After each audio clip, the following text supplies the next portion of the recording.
Hello and welcome to my YouTube channel. My name is Ariana Jasmine. Today we're going to be reacting to another debate that Sagar and Crystal had on Breaking Points. Make sure you like, subscribe, and stay tuned for more videos like this. All right, let's get into it. So as we just discussed with Dave Weigel, there's being a lot here made of Kamala and her attack on Donald Trump in the closing days is all about character. So that has really come into focus with some more recent allegations by General Kelly, former Trump chief of staff. Kamala Harris took advantage of that at a town hall yesterday. We're going to show you more of the town hall later in the show, but we wanted to start with this part specifically. She says Donald Trump is, quote, a fascist. Let's take a listen. We know that is why Mike Pence is not running with him again, why the job was empty. And then today we learned that John Kelly, a 4-star Marine general, who was his longest serving chief of staff, gave an interview recently in the last 2 weeks of this election, talking about how dangerous Donald Trump is. And I think one has to think about, why would someone who served with him, who is not political, a 4-star Marine general, why is he telling the American people now? And frankly, I think of it as he's just putting out a 911 call to the American people. Understand what could happen if Donald Trump were back in the White House.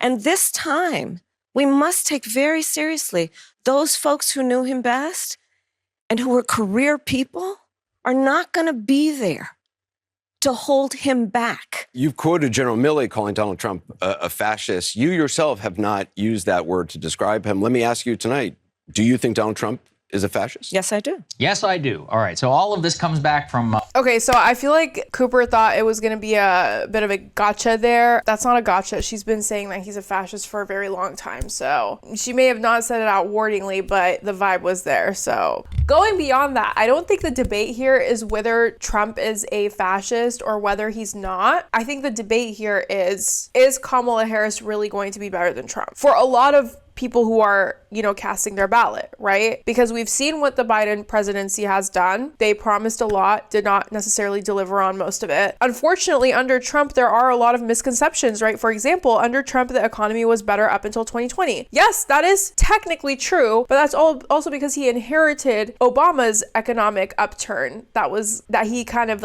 took in when he took into office, right? So that wasn't his work. It was the work that Obama had done for his 8-year tenure that Trump kind of came in and was able to swoop in and grab, which also he tanked after 2020. He gave a bunch of corporations bailouts, and he, did not really give people much of anything other than a couple of $1,200 stipend checks if you made less than a certain amount of money every year. And yeah, the people were not protected. We were running out of masks. It was incredibly disorganized. Some states were under lockdown, some states weren't. It was just chaos. It was absolute chaos. And so a lot of voters have this misconception that, okay, under Trump, it was a lot better, right? The economy was a lot better. I could get a job, etc. Well, yeah, Trump inherited that from Obama. And the argument isn't really whether Trump is a fascist or not, because he is. He's proven that multiple times. The argument is, what will Kamala do for me that's different than what Biden has done in the past 4 years? And she hasn't done a great job at separating herself from Biden throughout the 2 whatever months that she's been running, that she's been thrown into the ring. So I don't know. I'm not disagreeing with what she's saying, but I think the premise of why voters are undecided is something different, To General Kelly, who was the chief of staff, longest serving chief of staff under Donald Trump. A lot of these comments came to light in an Atlantic article with Jeffrey Goldberg. I will reserve some of the problems with that article for a little bit later and at least just play the audio from General Kelly himself. This was audio that he is allowed to be released from the New York Times talking about this alleged incident. Let's take a listen. He would commented more than once that that Hitler did some good things too. And of course, if you know history, again, I think he's lacking in that. But if you know what Hitler was all about, it'd be pretty hard to make an argument that he did anything good. So what would you say when he said to you that Hitler did a lot of good things? Well, I tell him that. I said, first of all, you should never say that. But if you knew what Hitler was all about from the beginning to the end, everything he did was in support of his racist, fascist life, philosophy, so that nothing he did you could argue was good. It was certainly not done for the right reason. And but he would occasionally say that. What would he say when you would lay that out to him? He just, that'd be the end of the conversation usually.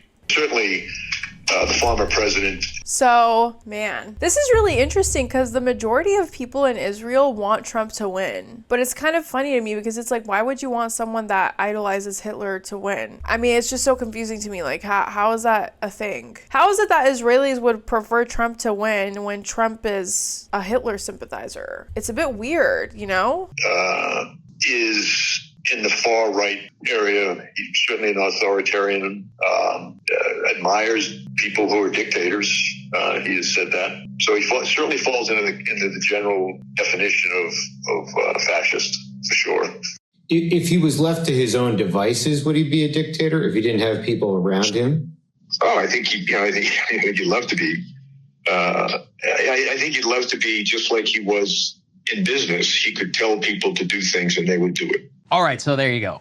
Do we want to react to this, Crystal, before we play this? She made a big moment about this. Is a press conference yesterday at the vice presidential residence. We were on pins. We were like, oh, what is it? It could be something big. She's going to come out. She's doing a press conference. She almost never does a press conference. Didn't end up taking any questions. It was only like, maybe a few minutes recounting these comments. But what we seem to take away is that because that article had come out from The Atlantic, there was not as much media coverage, I think, as the Democrats would have liked about it. So she was trying to force the conversation, both with, I think, the fascist term and then also trying to get people, I guess successfully, for us to talk about it, because that is her closing argument now with 12 days to go. It's full. You know what? I never thought I was going to agree with Sagar, but I actually agree with him on this instance. I do think that that's exactly why she held the press conference. I do think that she wants that to be the talking point, the Trump is worse than I am argument, which also makes it so irritating because it's like, if you could hold a press conference that fast to address something, you could have addressed this whole entire time what's happening in Gaza and how Middle Eastern and Muslim voters feel. But she has the time to put an immediate press conference for something like that, but she can't say jack shit about what's happening in the Middle East. Okay, sounds good. Nazi sympathizer, I totally agree. That's been a huge part of the Dems campaign for a while now. I agree, not the other guy. And that doesn't work. It didn't work with Hillary Clinton, and I'd be surprised if it works this time too, because the people want something completely different than what the Democrats are delivering. And it is what it is, I don't, what do you do at this point? Full on character, January 6th, dictatorship. I mean, listen, I think it's been tried before. I don't think it's going to work, but I'm curious what you think. Well, it did work in 2022. I mean, yeah, but he wasn't on the ballot. So, and that's what I just keep going back to. So let me just say, he wasn't on the ballot. My own political bias is that this is not a smart strategy. Mm-hmm. That is my bias, is to buy into the research that Matt Karp brought us on the show that shows that, the most effective messaging with swing voters in the state of Pennsylvania is about populist policies and progressive economics. I do have to say, I think her closing ads that Weigel referenced when we just talked to, which, by the way, progressive politics is what Biden ran on in 2000. I don't know if you guys remember, but he ran on a lot of progressive policies. He was like, no more fracking, student loan debt should be forgiven, healthcare for everyone, a lot of progressive policies, because he knew that after 4 years of Trump, that's what people want. There's a couple of things that a lot of people agree on, right? Unions and worker rights. That is something that's very popular in a state like Pennsylvania. When we talk about reproductive rights, that's something that's very popular. Only 20% of the population in all of America doesn't believe in repro rights. That is a very popular, there are certain conversations that are extremely popular that are issue focused. And I think if she would go into these swing states and talk to the male voters, because she's heavily struggling with the male votes, especially in Pennsylvania, if she would go in and if she was to tell the men, hey, listen, I believe in your right to unionize, I believe in workers' rights, that would go way better than, hey, look, this random Marine general who's like fucking dinosaur age is saying that Trump is basically a Nazi. Told you. That doesn't give me shit. And so my political bias is to look at this and go, listen, people who think Trump is a fascist, in my opinion, accurately, they are already in your camp. You're not really persuading anyone. But, I have to say, I was wrong in 2022, so I do have some humility about my own assessments. In terms of the messaging, their theory, which again goes against my own views and instincts on these things, but hey, you never know, maybe they're right. Their theory is that there exists a quote unquote shy Kamala voter who is kind of like the Nikki Haley voter, right? Who is a conservative woman who has voted Republican most of her life, whose husband is likely voting for Donald Trump, and who is in a lot of circles in her community where everybody is basically a Republican and supporting Trump. And she really can't come out publicly and say she's supporting Kamala Harris, and maybe needs a little bit of a reminder of, this is who this guy is. Remember January 6th? Look at the... Instead of trying to court the younger generation that is majority Democrat and majority people of color, she decides to completely abandon the younger generation and all of their pleas for what they want. And she's trying to court the shy Democrat. Let me know how it goes for you. Please let me know. Because I can tell you right now, it's not going to go that great. But what do I know? I've only been doing political commentary for 3 years, so. People who served with him, Mattis, Milley, now Kelly, all coming out and saying, hey, I was in the room with this guy. Like, I actually saw how he operates. And yeah, your worst fears that he is actually a fascist are true. I feel so distanced from this campaign. Usually I can feel and understand why people are doing what they're doing. Back in 2020, the Biden basement strategy criticized it a lot, obviously, on empirical merit, but it was the correct strategy, right? It was obvious. This one, I just don't get it. Oh my God, I feel like I'm in a Twilight Zone, but this is the first time I have repetitively agreed with Sagar. Ew, what is happening? No, but I mean, I agree with what he's saying. I think that Kamala Harris is using a terrible strategy, to be completely honest with you. I mean, you know, as a person that was at the DNC and with the uncommitted movement sitting outside and following their demand to allow a Palestinian person to speak, the way that she has ignored Muslim and Middle Eastern voters this whole entire time throughout the campaign, like, it's not helping you, babe. You saying that you want to frack, it's not helping you. You saying that the difference between you and Biden is you're gonna have a Republican in your cabinet, it's not helping you. If I wanted a Republican in your cabinet, I would just vote for a fucking Republican. There's so many things that she's doing that I just cannot wrap my head, like, it does not make sense to me. You know what I mean? I think that she is completely abandoning the left wing of Democrat politics because she knows how disgruntled they are with what's happening in the Middle East and everything else, and Joe Biden's shortcomings on all of the progressive policies he said he was going to pass through. And she's trying very hard to court the Republican vote. And it's just like, that has never worked for a Democrat. It didn't work for Hillary Clinton. It's not going to work for you. And I think another thing that a lot of these political analysts are completely ignoring is the fact that we have a huge rise in young male voters who are extremely Republican. 18 through 29-year-old kids are consuming people like Aiden Ross. They're consuming people like Aiden Ross, Nico. They're consuming people who are extremely right-wing. Like, we have a problem in this country where a lot of younger men are leaning towards right-wing politics. And you're not really speaking to them either. So it's like, it's just so many issues. There's so many cultural shifts that are happening in this country. And I just think time and time again, it's like, oh, let's do all these things for political influencers. Let's do everything but give people what they want, progressive policies and peace in the Middle East. I think what Weigel points to is they've effectively already baked into the calculus, like, we're losing Arab American voters. We're just gonna try to make it up somewhere else. We're not gonna hit our margins with Black men in particular. We're also gonna try to make that up somewhere else. And they're saying, all right, well, where do we make that up? The largest group of voters in the country is white people, and white women in particular are the single largest demographic group.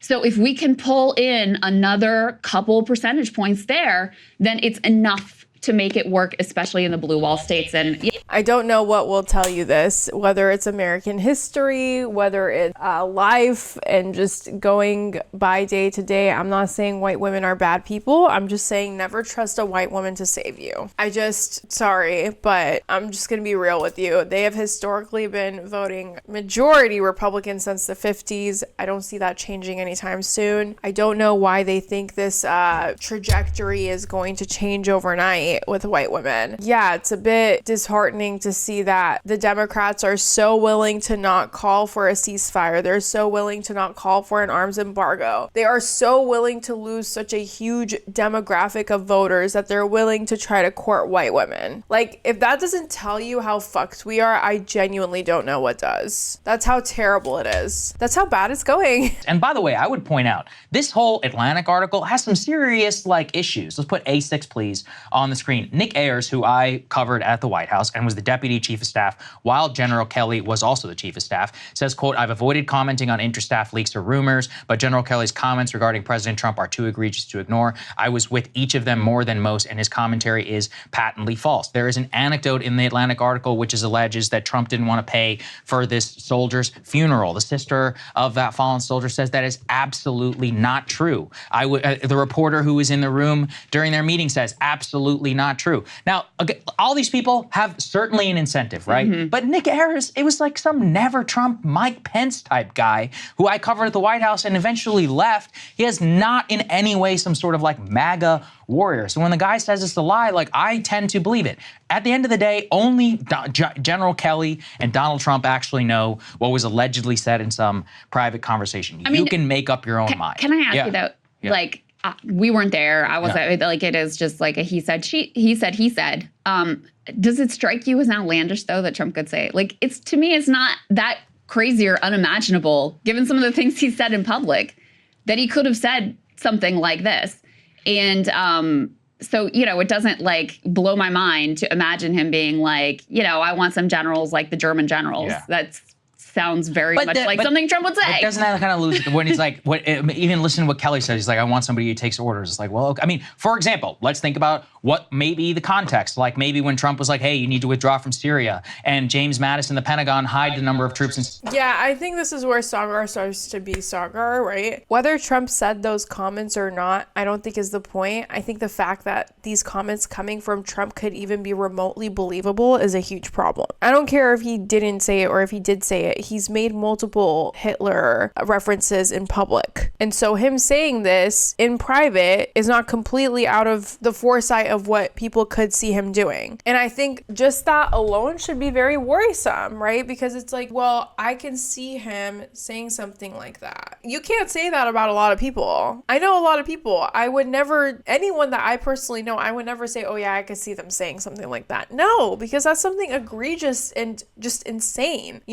It's absolutely believable for someone who's exactly. And I think the fact that it's absolutely believable is the problem. Like, we can believe that he said something like that. And that in itself is a huge problem. Because for a lot of people, I can't say the same. Syria and don't withdraw them and execute a lawful order. Like, well, which side would you rather have? The person who actually obeys the commander-in-chief or not? Like, that's what I mean. But why you got to go to Hitler's generals? Okay, the point is about, I mean, by the way, I've been trying to avoid this discussion, but, what's his name? Kelly brought up, he's like, oh, did you mean Bismarck's generals? Did you mean the Kaiser's generals? Or did you mean Hitler's generals? There is a discussion to be had about who the best generals were between Bismarck, Kaiser, and Hitler or whatever. Don't forget, Heinz Guderian was never prosecuted by the Nuremberg trials. He was the chief of staff of the Wehrmacht under Hitler. So all I'm saying is that if you actually look at so-called like the context of I'm trying to issue orders or whatever, yeah, don't you want a general officer who does obey like the order, a lawful order at least from the president? Probably. So you also would like Hitler's generals? No, I didn't say I would like Hitler's generals, but I'm saying it's a stupid. You're backing him up. What I'm saying is it's a stupid and a contrite way of being like, oh, it is evidence. I mean, that's basically what Sagar just said, no? Or am I tripping? Like, you're defending this. The fact that you're defending this in itself is an issue. So that he would like pursue a Holocaust or some sort of like ridiculous in the most smearing way. We have to be adult in the way that we can talk about that conversation. Of course.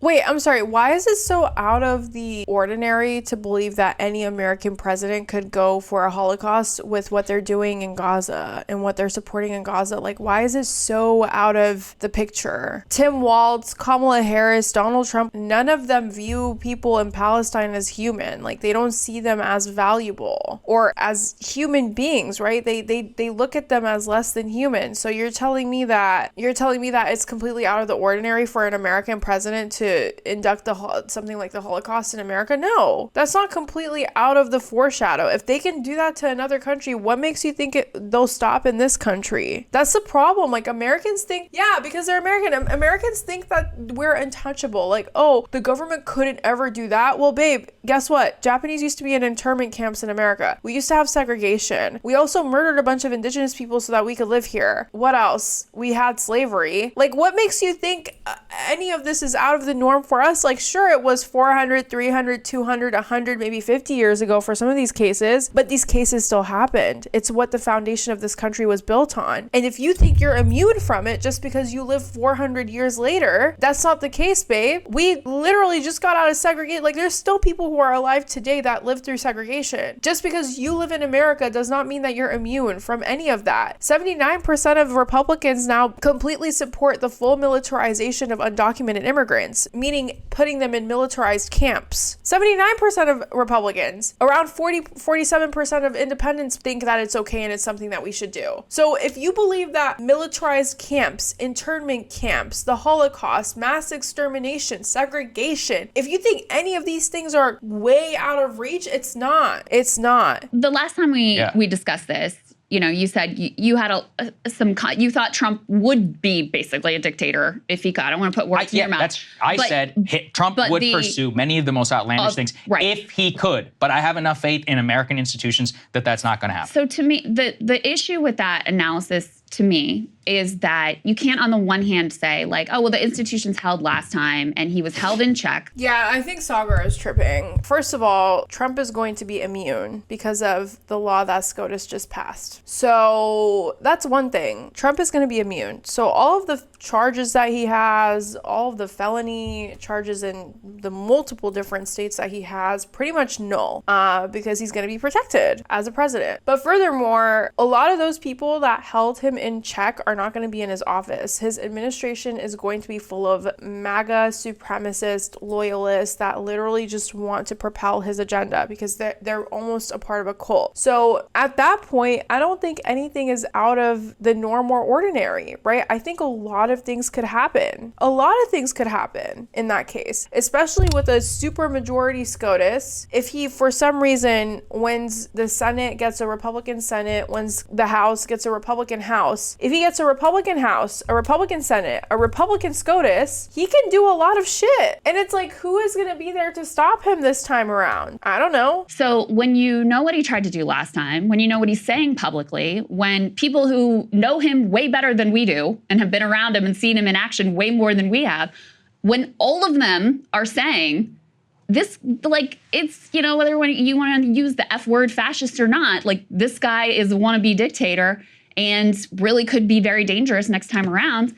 I can't hand wave that away given what we've seen him already do at this point. I understand, but it just substantively seems very different to me than, okay, let's say the theoretical chain of command for you need to go shoot people on American streets. You would need the general to carry it out. You would need to pass it down to the National Guard, and the individual soldiers would actually carry that out. Call me crazy, too optimistic, don't think it's going to happen. But we did see protesters quite viciously attacked out front of the White House during the Black Lives Matter. Bro, protesters were shot with rubber bullets for much less than that without any orders. Like, what are you talking about? This has already happened without a general command telling them to do it. People were getting shot by rubber bullets left and right. What are you talking about? This already happened. And also, whatever you tell the Coast Guard or a military member, they're gonna do it because they are legally bound to do it. Once you join the military, like, you are literally the government's property. You are the government's property. You do whatever they tell you to do. You take time off when they tell you can take time off. You breathe, eat, sleep. Your whole entire schedule is built by the military. You don't have a choice. If your military commander says go out in the street and shoot the protesters in the leg, and you have the okay from all chains of command, you better go do it. Unless you want to be like one of the outliers that's like, this is wrong, I'm not going to do it. Which, by the way, I highly doubt anyone is really going to be that person, because most of the time people in the military are heavily brainwashed to be like very patriotic. People in the military, they're brainwashed. They're really brainwashed. And I've met a lot of service members who have left the military and they were like, yeah, I was brainwashed,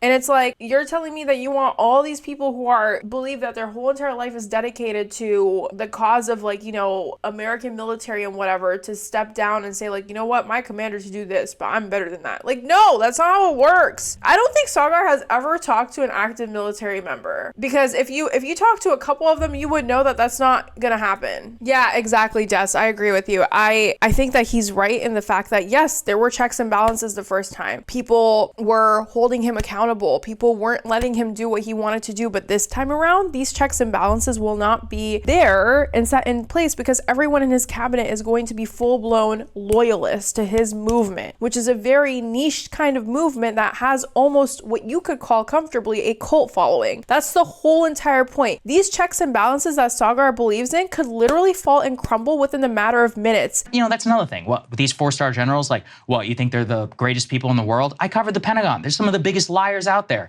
Go look at the way that they all talked about Afghanistan. Like, why would you trust exactly what everything these people say? This isn't even about General Kelly per se, but it's like anytime some general on CNN or whatever is like talking about his past service and how we're supposed to revere them, I just can't help but think the Afghanistan papers, and I read about him, every single commander of the U.S. forces in Afghanistan lied to the American people. So what credibility do you have with me? So again, honestly, I'm not gonna lie to you. I agree with him on that. If General Kelly says anything, I'm not gonna go out with my full chest and support it, because fuck all these people. As a Middle Eastern person, fuck all these people. Like, these people never gave a fuck about my people. They never will. It's that simple. I'm not gonna sit here and believe whatever Mark Kelly says because he's some general that was in close proximity with Donald Trump. That's like me blindly following Michael Cohen or the Mooch guy, right? But like I said, the point of this whole entire conversation is that Trump saying those things to General Kelly is somewhat believable, and that's the problem. Because even if we could see this guy say that shit, even if he did it, that's very problematic. That's not good. Because I can't tell you anyone that's close to me in my life where I would be like, yeah, you know what? That person would say stuff about Hitler. I could see that. No, that's not normal. Yes, it just comes down to like what you really think is going to happen within this specific situation, and also whether you find these people as eminently credible and you want them to run the country. So, for me, absolutely not. I don't want these people to run. You know, I would have put a lot more stock in the argument you're making prior to January 6th. We were very lucky that at that time there were still a few people to tell Donald Trump no, that it wasn't even, you know, worse than it ended up being. And it was a horrifying day. It was bad. Like, the attempt to steal an election was really bad. So I just can't be so blasé at this point of like, oh, you know, I don't want anyone around who is an institutionalist. I want Donald Trump to be able to exercise his most unchecked impulses this time around. I just can't at this point. I get where you're coming from. I laid out my January 6th position. But it didn't change your January 6th? Your analysis at all? Oh, of course, but what happened then was the result of the democratic process, right? Well, let's look at the current landscape of January 6th and whether it can happen again. The Electoral Count Act is passed. The vice president can no longer have any ambiguity on certifying the election. 5 out of the 7 swing states. Yes, we put in checks and balances for January 6th, but there are hundreds of other ways and other things that could happen that could be January 6th adjacent, where Donald Trump could take his power and reel it into something that is not good at all. Sure, we can make the January 6th argument and say, well, we have a bunch of checks and balances for January 6th. That could never happen. Sure, but there are many other ways Donald Trump could also practice being a dictator without any checks and balances if his whole entire cabinet won't hold him accountable and stop him, which is what happened last time, right? Like I said, 79% of Republicans are in support of putting immigrants in militarized camps. That is not completely out of the norm if Donald Trump becomes president. That's the thing. Like, that is the thing. You can make the January 6th argument all you want, but the fact of the matter is that he went to the point of conducting a January 6th. He got that far. And now that the second time around, when he's not going to have checks and balances, when he's not going to have anyone telling him no, when he's not going to have people like Mike Pence running away, hiding in the basement saying, I'm not going to do this, you know, that's when we're all fucked, because we don't have checks and balances for a lot of the things that we do. States are ruled by Democrats, which would require certification under the Electoral Count Act. So that That's not going to happen. Number 3, Rudy Giuliani and all of the other legal associates who helped Trump do this are literally bankrupt. Rudy was ordered yesterday to turn his Mercedes over to the Department of Justice. Jenna Ellis had to plead guilty. Doesn't matter. There's 100 people that will take their spot and do it. I don't care. None of that matters. It does not matter. It does not matter that his whole entire crew is now getting indicted. It doesn't matter. None of that matters. Because guess what? If he goes into presidency, now he's actually immune thanks to SCOTUS, and he can find a bunch of other new people that will do it all for him. Okay, what did I think? I think this was one of the times where I found Saagar more sufferable, although I did end up disagreeing with him, as always.